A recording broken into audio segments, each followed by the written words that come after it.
beaucoup de respect. Je crois que vous les connaissez bien. Oui, oui, ah bah, ils m'ont nommé marraine cette année. Alors, je suis devenue chevalier des Claude Buzenval.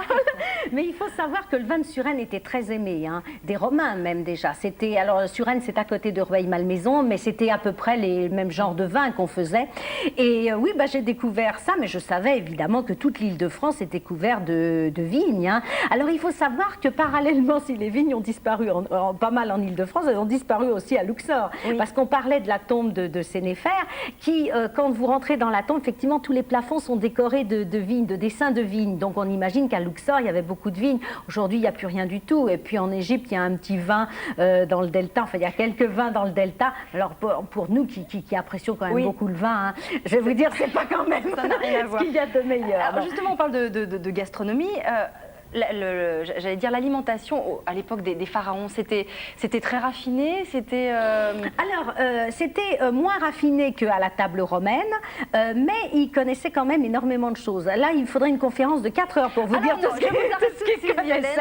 Mais ils mangeaient à peu près la même chose que nous. Bon, la seule chose, c'est qu'ils connaissaient par exemple pas les poules, le porc, les choses comme ça. Mais sinon, ils mangeaient quasiment, ils mangeaient de la viande, ils mangeaient des légumes, des fruits. Quelquefois, ils les faisaient venir de l'actuelle Syrie quand ils n'en avaient pas. Mais il y avait quelque chose surtout de très intéressant, c'est qu'ils étaient très curieux.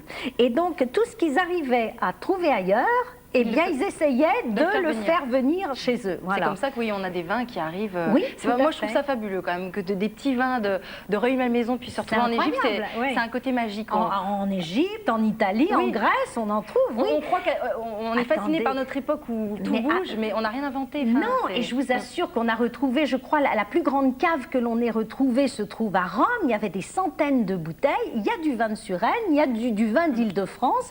Et ce qui est extraordinaire, c'est que sur les amphores, il y avait des sortes de notes. Donc on savait que le propriétaire du vin, il réservait certaines bouteilles pour ses amis les plus chers, d'autres pour les amis qu'il aimait pas trop, c'était la piquette, et puis pour lui, il se réservait le super du super, quoi. Voilà. Donc, et le vin de Suresnes faisait partie vraiment du très bon vin. Alors pour terminer, parce que ça passe à une vitesse folle avec vous, hein, vraiment il y aurait trop de choses à dire. On va partir au Jet en Haute-Savoie, c'est une station que vous connaissez. Ah, oui.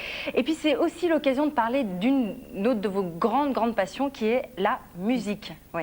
Parce que la station possède des pistes mais aussi un musée des musiques mécaniques.